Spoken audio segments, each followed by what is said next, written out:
Fala galera, e aí, tudo bom com vocês? Lembram da pergunta que foi feita se era possível calcular a altura do Monte Everest? E aí eu digo que sim, usando a matemática é perfeitamente possível a gente calcular a altura do Monte Everest. Tem outra possibilidade que é usando a pressão, só que para medir a altura de uma montanha usando a pressão você tem que subir até o topo dessa montanha, coisa que não é tão fácil fazer. Mas a matemática simplifica isso para a gente. E aí é muito fácil. Pressão total aí a gente para entender o conceito que nós vamos usar agora. Para explicar isso, eu vou apresentar para vocês a minha lousa digital. Olha só, vai lá aparecer, está aqui a lousa digital.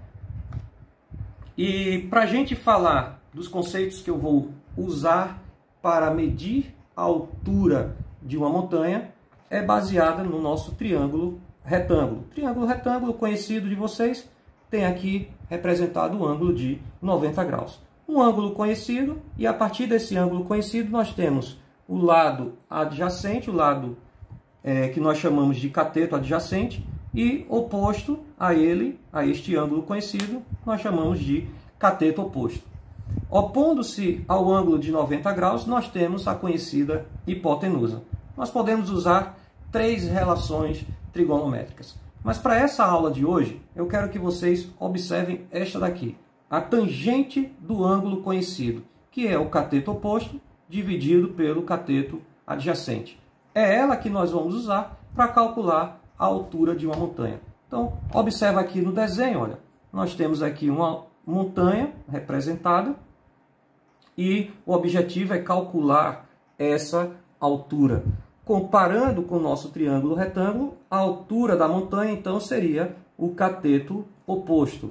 Já a distância que o observador está da montanha, você comparando com o triângulo retângulo, nós temos o cateto adjacente.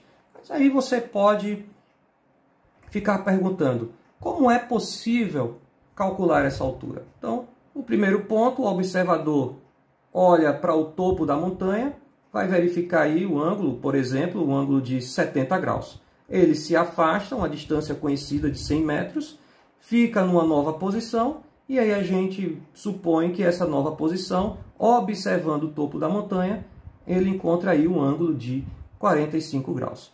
Agora a gente vai usar a tangente para calcular a altura dessa montanha. Como é que a gente faz isso? Tangente de 45, quando o observador está nesse ponto, ele olha para o topo da montanha, altura, cateto adjacente, então nós temos 100 mais x metros. Então nós vamos ficar com cateto oposto dividido pelo cateto adjacente. Cateto oposto é a própria altura, o cateto adjacente 100 mais x metros.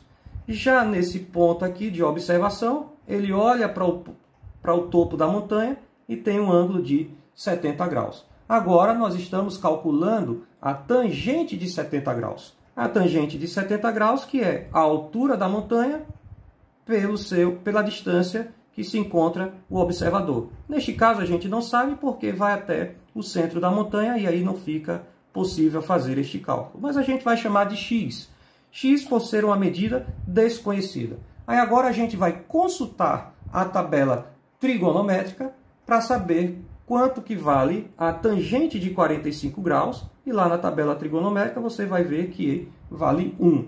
E a tangente de 70 graus. Consultando a mesma tabela, você vai perceber que este valor é de 2,74.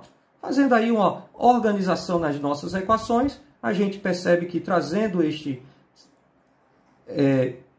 fator para cima, multiplicando por 1, vai ficar 100 mais x igual à altura da montanha.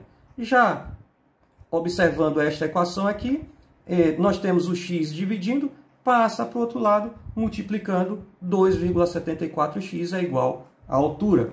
Continuando o nosso cálculo, nós vamos observar aqui 100 mais x, que a gente já tinha, igual à altura.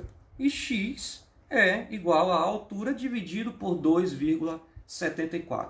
Se você dividir o 1 que está aqui na frente, que a gente ocultou, dividido por 2,74, você vai encontrar agora 0,36. Então, x é igual a 0,36h. seguindo o cálculo, eu posso substituir esse x na equação primeira aqui. No lugar deste x, eu posso usar 0,36H. E aí a gente fica com essa equação, 100 mais 0,36H, que é igual a H. Levando este termo para o outro lado, ele é positivo. Quando muda de lado, muda com a operação inversa, fica negativo. Então, nós temos aqui que H menos 0,36H é igual a 100. Fazendo essa subtração, nós vamos encontrar 0,64H igual a 100. Como 0,64 está multiplicando, ele vai passar para o outro lado dividindo. Então, nós vamos ter agora 100 dividido por 0,64. Quando a gente divide 100 por 0,64, nós vamos encontrar 156,25 metros. Essa é a altura de uma montanha a partir do cálculo trigonométrico. Mas aí você pode estar perguntando agora, Jetro, como eu posso medir o ângulo se eu não tenho instrumentos para isso? Aí é que você se engana. Você está aí parado em casa, sem fazer muita coisa, não pode sair, tem que ficar de quarentena, está se resguardando, cuidando da saúde. Eu vou te ensinar como você pode fazer um instrumento fácil para medir ângulos. Então, aqui, olha, usei objetos simples, como um tubo de caneta.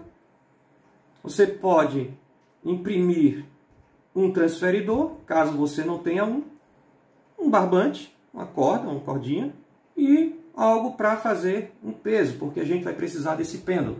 Então, se eu quero medir o ângulo do topo de uma montanha, eu fico lá a uma certa distância, vou direcionar a caneta até o topo da montanha e você vai marcar nesse primeiro momento o ângulo.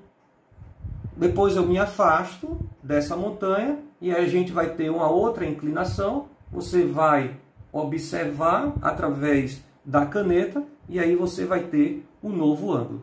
Consultando a tabela trigonométrica, você pode facilmente calcular a altura de uma montanha. Isso é fantástico. Gente, espero que vocês tenham gostado. Até a próxima aula. Deus abençoe todos vocês.